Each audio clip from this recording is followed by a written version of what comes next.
इंसानों को गुलाम बनाकर हजारों बादशाह बने हैं, लेकिन आज मैं एक ऐसे शख्स की बात करने जा रहा हूं जिन्होंने गुलामों को इंसान बनाया है। जी हां दोस्तों, मैं बात कर रहा हूं समानता के प्रतीक कहे जाने वाले महापुरुष भारत रत्न डॉक्टर बाबा साहेब भीमराव अंबेडकर की, जिन्होंने इस देश का संविधान बनाया, गरीब, दलितों और महिलाओं को उनका हक दिलाया और समाज के उन सभी कुरीतियों को खत्म कर दिया जो इंसान के हित में नहीं थे। बाबा साहेब का कहना था कि मैं ऐसे धर्म को मानता हूं जो स्वतंत्रता, समानता और भाईचारा सिखाता है। लेकिन पूरे देश के लिए इतना कुछ करने वाले महापुरुष ने शुरुआती दिनों में अपनी नीची जात को लेकर समाज द्वारा किए गए अत्याचारों को जितना झेला है, शायद ही उनके अलावा कोई होगा जो उन अपमानों को भूलने के बाद आगे बढ़ते रहने की सोच रखता होगा। चलिए दोस्तों, यूं पहेलियों में बात करने से अच्छा है कि बिना आपका समय खराब किए हम बाबा साहेब के जीवन को शुरू से थोड़ा डिटेल में जानते हैं।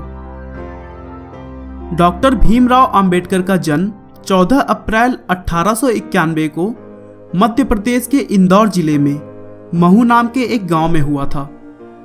उनके पिता का नाम रामजी सकपाल था, जो भारतीय सेना में रहते हुए देश की सेवा करते थे और अपने अच्छे कार्यों की बदौलत सेना में सूबेदार की पद तक पहुंचे थे।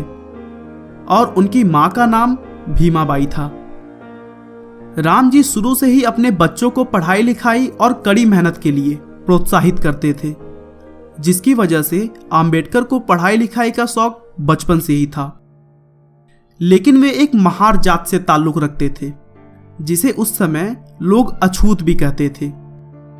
अछूत का मतलब यह था कि अगर इस नीची जात के लोगों द्वारा ऊंची जात के किसी भी वस्तु को छू दिया जाता तो उसे अपवित्र मान लिया जाता था, और ऊंची जात के लोग उन चीजों को उपयोग में लाना पसंद नहीं करते थे। यहां तक कि नीची जात के बच्चे समाज के इस बेहद ही खराब सोच की वजह से पढ़ाई लिखाई के लिए स्कूल भी नहीं जा सकते थे।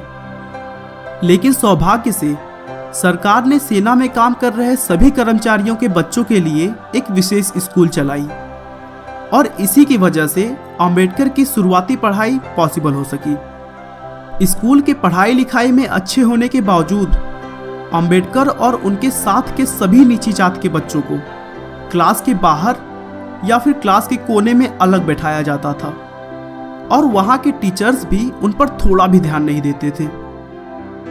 सारी हदें तो इस बात से पार हो जाती है कि उन्हें पानी पीने के लिए नल तक को छूने की इजाजत नहीं थी। स्कूल का चपरासी आकर दूर से उनके हाथों पर पानी डालता था, और तब जाकर उन्हें पीने के लिए पानी मिलता था, और चपरासी के ना होने पर उन्हें बिना पानी के ही प्यासे रहना पड़ता था। दोस्तों, अब आप खुद ही सोच सकते हैं कि ऐसे समाज में कौन सा बच्चा स्कूल जाना पसंद करेगा, और अगर चला भी गया तो कितने दिनों तक वह वहां रुक पाएगा।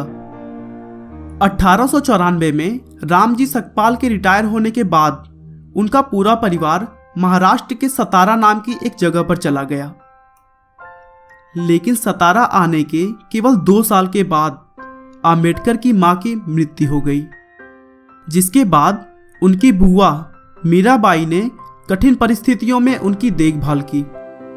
रामजी सकपाल और भीमाबाई के 14 बच्चों में केवल 3 बेटे बलराम, आनंदराव और भीमराव, और 3 बेटियां मंजुला, गंगा और तुलसा इन कठिन हालतों में जीवित बच पाए। और अपने भाइयों और बहनों में केवल भीमराव अंबेडकर ही समाज को अनदेखा करते हुए पढ़ाई में सफल हुए और फिर आगे की पढ़ाई जारी रख सके। 1897 में अंबेडकर ने बंबई के एल्फिंस्टन हाई स्कूल में एडमिशन लिया, और उस स्कूल में छोटी जात के सबसे पहले छात्र बन गए। 1907 में अंबेडकर ने अपने हाई स्कूल की परीक्षा पास की, जिस सफलता से उनके जात के लोगों में एक खुशी की लहर दौड़ गई, क्योंकि उस समय हाई स्कूल पास होना बहुत बड़ी बात थी। और वो भी एक अछूत का पास होना तो आश्चर्यजनक था। इस सफलता के लिए अर्जुन केलुस्कर ने अंबेडकर को अपनी लिखी हुई किताब गौतम बुद्ध की जीवनी पुरस्कार के तौर पर दी। दोस्तों बता दूं कि श्री केलुस्कर एक मराठा जाति के विद्वान थे।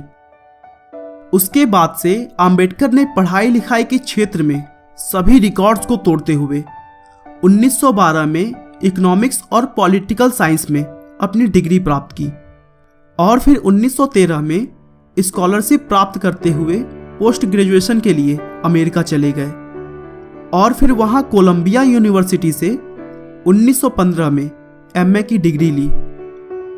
फिर अगले ही साल 1916 में उन्हें उनके एक रिसर्च के लिए पीएचडी से सम्मानित किया गया। इस रिसर्च को उन्होंने एक किताब evolution of provincial finance in British India के रूप में प्रकाशित किया। अपनी डॉक्टरेट की डिग्री लेकर सन 1916 में अंबेडकर लंदन चले गए, जहां उन्होंने लंदन स्कूल ऑफ इकोनॉमिक्स में कानून यानी लॉ की पढ़ाई और अर्थशास्त्र में डॉक्टरेट की तैयारी के लिए अपना नाम लिखवा लिया। लेकिन अगले ही साल स्कॉलरशिप खत्म होने के चलते मजबूरन उन्हें अपनी पढ़ाई बीच में ही छोड़कर भारत वापस लौटना पड़ा। उसके बाद भारत आकर उन्होंने क्लर्क और अकाउंटेंट जैसी कई सारे जॉब की। फिर 1920 में अपने बचाए हुए पैसे और दोस्त की मदद से फिर से इंग्लैंड चले गए, जहां 1923 में उन्होंने अपना research problem of the rupee या हिंदी में कहें तो रुपए की समस्या को पूरा किया और फिर उन्हें लंदन यूनिवर्सिटी द्वारा डॉक्टर ऑफ साइंस की उपाधि दी गई। उसके बाद से उन्होंने अपना पूरा जीवन समाज की सेवा में झोंक दिया। वे भारत के स्वतंत्रता के कई सारे अभियानों में शामिल हुए। दलितों की सामाजिक आजादी और भारत को एक स्वतंत्र राष्ट्र बनाने के लिए उन्होंने बहुत सारी किताबें भी लिखी, जो पूरे समाज में बहुत ही प्रभावशाली साबित हुई। 1926 में वो बंबई विधानसभा परिषद के सदस्य बन गए। 13 अक्टूबर 1935 को अंबेडकर को सरकारी लॉ कॉलेज का प्रिंसिपल बनाया गया और इस पोस्ट पर उन्होंने 2 सालों तक काम किया। 1936 में अंबेडकर ने स्वतंत्र लेबर पार्टी की स्थापना की, जो 1937 में केंद्रीय विधानसभा चुनाव में लड़ी और 15 सीटें जीती। 1941 और 1945 के बीच में उन्होंने बहुत सारी विवादित किताबें प्रकाशित की, जिनमें थॉट्स ऑन पाकिस्तान भी शामिल है। इस किताब में मुसलमानों के लिए एक अलग देश पाकिस्तान बनाने की मांग का उन्होंने जमकर विरोध किया था। अंबेडकर का भारत को देखने का नजरिया बिल्कुल ही अलग था। वे पूरे देश को बिना अलग हुए देखना चाहते थे। इसीलिए उन्होंने भारत के टुकड़े करने वाले नेताओं के नीतियों का जमकर आलोचना किया। 15 अगस्त 1947 में भारत की स्वतंत्रता के बाद अंबेडकर पहले कानून मंत्री बने और बिगड़ती सेहत के बावजूद उन्होंने एक ठोस कानून भारत को दिया और फिर उनका लिखा हुआ संविधान 26 जनवरी 1950 को लागू हुआ। और इसके अलावा भीमराव अंबेडकर के विचारों से भारतीय रिजर्व बैंक की स्थापना भी हुई। आखिरकार राजनीतिक मुद्दों से जूझते हुए अंबेडकर का स्वास्थ्य दिन ब दिन खराब होता चला गया और फिर 6 दिसंबर 1956 को उन्होंने इस दुनिया को अलविदा कह दिया। लेकिन दोस्तों, इसके पहले उन्होंने समाज की सोच को काफी हद तक बदल दी। गरीब, दलितों और महिलाओं को उनका हक दिलाया और हमारे देश के लिए इतना कुछ किया कि उनके एहसानों को हम शब्दों में बयां नहीं कर सकते हैं। आपका बहुमूल्य समय देने के लिए बहुत बहुत धन्यवाद। इस वीडियो को लाइक करके आप हमारा मनोबल बढ़ा सकते हैं। दोस्तों, अगर आप हमारे वीडियो को मिस नहीं करना चाहते तो कृपया चैनल को सब्सक्राइब कर लें। आपको यह कहानी कैसी लगी हमें कमेंट करके जरूर बताएं। धन्यवाद।